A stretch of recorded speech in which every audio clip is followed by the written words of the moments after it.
이번에는 마지막 순서입니다. 자교모 공동대표를 맡고 계신 김병준 교수님의 발표를 듣도록 하겠습니다. 박수 부탁드립니다. 네, 안녕하십니까. 저는 자교모의 공동대표를 맡고 있는 김병준 교수라고 합니다. 앞에서 세 분들이 정말 귀한 말씀 많이 해주셨고요. 특히 이제 홍소환 선생님이 정말 피를 토한 아주 감동적인 연설을 저도 잘 들었습니다. 근데 저는 그렇게까지 잘 말씀을 드릴 재주는 없어서 제가 미리 좀 준비해 온 원고를 좀 읽어드리는 것으로 가름을 하겠습니다. 사실 제가 한국의 차기 대통령이 어떤 사람이 되어야 하느냐에 대한 주제를 들었을 때 몹시 망설여졌습니다. 왜냐하면 한국의 대통령들 중 그것도 보수우파로 자리매김하는 인물 2번씩이나 임기를 못 채우고 낙마했다는 사실 때문입니다.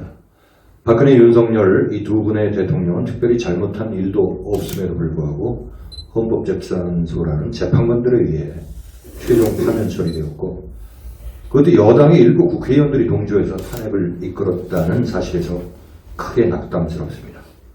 박근혜 대통령의 탄핵은 따지고 보면 일부 여당 국회의원들과의 감정소통 불일치에서 나왔다 이렇게 볼 수 있습니다. 그 밖에는 딴 이유가 없어요. 탄핵 의결과 탄핵 심판 과정에서 악의적으로 조작된 언론과 군중 심리만이 있었을 따름입니다. 이번 윤 대통령의 탄핵 소추 의결 또한 마찬가지라고 생각합니다. 비상계엄은 대통령의 고유 권한이고 국가 비상사태에 관한 인식도 모든 정보를 가장 많이 갖고 있는 분이 국가 지도자인데 이것을 무시하고 야당은 대통령에게 정서적으로 또 정책적으로 반하고 있는 한동계 일부 여권 의원들을 내란이라는 되지도 않은 프레임을 씌워서 탄핵 의결을 해서 통과시켰습니다. 이게 행정부의 수반이고 국민의 과반수에 달하는 지지로 뽑힌 대통령이 내란을 일으킬 까닭이 있습니까? 이건 말이 안 되는 거죠. 반대로 야당은 하루가 멀다 하고 악법 제조를 막 쏟아져 부었고요. 행정부 관료들을 무차별 탄핵했든가 하면 심지어는 대통령의 손과 발을 묶을 정도로 예산을 철저하게 통제를 했습니다. 바로 또한 대통령은 이 선거 불공정성에 대한 철저한 수사 조치를 내려야 됨에도 불구하고 혼자 힘으로 불가능한 그런 상황이었습니다. 바로 이러한 두 가지 중차대한 이유로 대통령이 비상계엄을 선포하였는데요. 헌법재판소는 선거 공정성에 관한 증거 확보 차원의 최종 선거인단 명부 제출이라는 요구를 완벽하게 펄대고로 묵살했고요. 또 더구나 감사원의 선관위 감사가 불법이라고 아예 대못을 박았습니다. 또한 절차상으로도 야당이 여러분들 잘 아시는 여러 가지 잘못을 저질렀음에도 불구하고 그냥 그대로 밀고 나갔고요. 또 증인들이 정말 되지도 않은 거짓 진술을 또한 형법상의 피청구인인 대통령이 부인하고 있는데 그대로 받아들여서 아예 인용을 해버렸습니다. 이거는 헌법재판소가 헌법의 수호자가 아닌 헌법의 파괴자다. 이렇게 말씀드릴 수밖에 없습니다. 헌법 제1조 2항은 대한민국의 주권은 국민에게 있고 모든 권력은 국민으로부터 나온다. 이렇게 명시됐습니다. 그런데 국민은 뒷전이고 모든 권력은 헌법재판소와 국회가 창출한다로 바꿔야 될 판입니다. 더욱더 기가 막히는 사실은 2020년, 2024년 총선의 대규모 부정선거로 당선된 야당 의원들의 폭정에 가담함으로써 대통령도 국민도 안중에 없는 국회 독재 및 국회를 중심으로 한 대한민국 삼키기, 즉 국회의 내란 행위가 지속된다는 사실입니다. 정말 이러한 헌법재판소의 잘못된 탄핵 인용으로 우리나라 경제 손실은 엄청납니다. 우선 자유우방국과의 협조 가능성에 차질을 빚었습니다. 만에 하나 차기 대통령이 미국과의 관계를 소원하게 유지한다거나 우리에게 다방면에서 큰 피해를 주고 있는 중국과의 관계를 더욱 공고히 하는 정책 행보를 보일 경우 대한민국의 안보는 큰 위협을 받게 될 뿐만 아니라 미국과 전략적으로 취할 수 있는 방위산업, 조선산업, 소재산업 이런 것들이 전부 경제적 도약을 가져갈 수 있는 천재일우의 기회를 완벽하게 상실되면 물론 중국의 소위 초환전, 우리가 이제 하이브리드 워라고 하죠. 초환전이라고 불리는 경제, 문화, 교육, 사회, 노동, 산업 이런 다방면에서의 침투가 더욱 노골화되어 우리 국민의 피해가 막심해질 것입니다. 중국의 침투는 최근 입법 과정에서 드러났듯이 이민법 개정을 통한 무분별한 입국 허용, 부동산 투자의 무차별적 허용, 산업 스파이의 처벌 기준 완화 등과 같은 악법 양산과 괴를 하여 종적으로는 중국인에 의한 한국의 실질 점령이 현실화될 수가 있습니다. 그보다 더 심각한 것은 중국이 한국 정치에 깊이 개입하고 있습니다. 거기에 중국 공산당은 2019년 더불어민주당과의 당교 협약을 맺은 이후 한국의 선거제도에 깊이 관여 중입니다. 그것이 대표적인 화웨이의 유무선 통신 장비가 LGU+와 다산 네트워크를 통해 한국의 중앙선관위에 그대로 전수받아서 독점적으로 납품 중이라는 사실입니다. 실제로 이 같은 화웨이 전자통신 부품들은 한국에 본부를 두고 있는 AWEB, 소위 Association of World Election Bodies, 세계선거기구협의회를 통해서 K-voting 시스템의 보급으로 그들의 1대1로 대상국으로 수출되고 있으며 그 해당국들은 예외 없이 부정선거의 고통에 시달리고 있습니다. 자, 그런데 이러한 또한 2023년 10월 국정원이 밝혀낸 한국 선관위의 완벽한 해킹 무방비 노출은 이미 잘 알려졌습니다. 그럼에도 불구하고 중앙선관위는 전혀 가시적인 조치를 취하고 있지 않는 것은 물론 아예 선관위 수장을 겸직 중인 사법부 또한 선관위 감싸기에만 몰두를 하고 있습니다.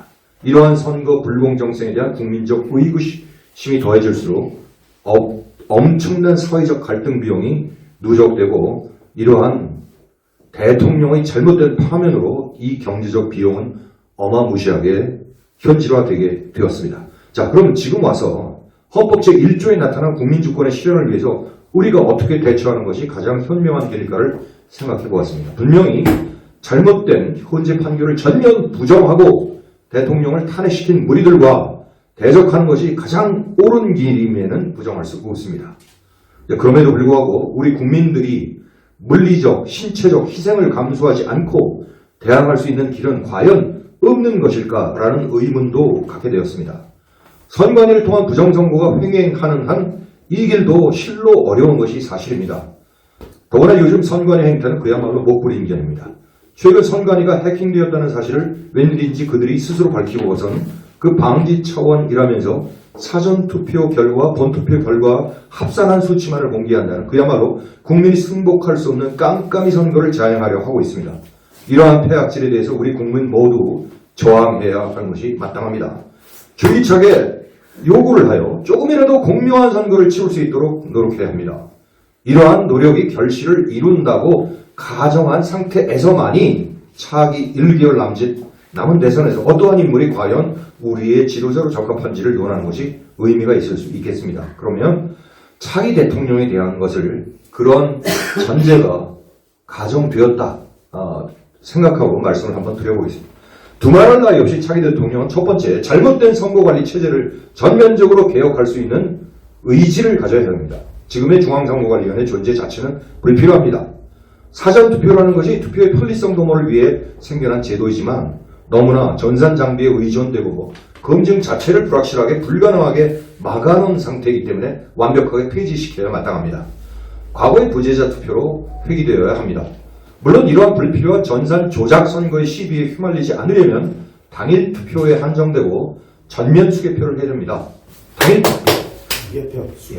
당일 투표에 한정된 선거관리 사무는 행정부의 행정안전부 산하기관에서 행해도 충분합니다. 따라서 선거관리위원회는 불필요합니다. 자, 두 번째, 차기 대통령은 외교관도에서 자유민주주의에 입각한 자유우방과의 관계를 실질적으로 돈독히 추진할 수 있는 굳센 분이라야 합니다. 초대 건국 대통령 이승만 박사는 대외적으로 소련과 중공의 공산당 정권이 팽창세를 거치는 와중에도 특유의 천재성을 발휘하여 자유맹방, 미국과의 관계를 잘 이끌어냄으로써 세계에서 유일하게 분단된 현실 하에서도 자유민주 체제의 정착을 이뤄냈습니다. 6.25의 처절한 혈투에서도 악질적 공산주의자들의 침략을 자유맹방, 미국과의 조력과 함께 물리침으로써 대한민국의 생존을 가능하게 했습니다. 지금의 차기 대통령도 이러한 건국 대통령 이승만 박사의 정신을 계승할 수 있는 분이라야 합니다. 즉 자유민주 체제에 깊은 신념을 갖고 공산주의 침략에 당당히 정면으로 맞설 수 있는 패기와 능력이 있어야만 합니다. 중국은 우리 5,000년 역사의 주적입니다. 그럼에도 불구하고 우리는 당당히 역사적으로 중국의 침략을 극복해왔고 6.25 전쟁에서도 마찬가지였습니다. 그러나 최근 중국 공산당의 행태는 수십 년간의 서구 침투 노하우를 개발함으로써 전술하였던 초환전으로 명명된 다각적 침투 정법을 활용하여 우리나라 전체를 무력화시키고 있습니다. 핵심 기업의 기술을 탈취하고 노동계를 악용하고 문화계에 침투하여 중국 공산당을 찬양하고 부정선거에 개입하였습니다.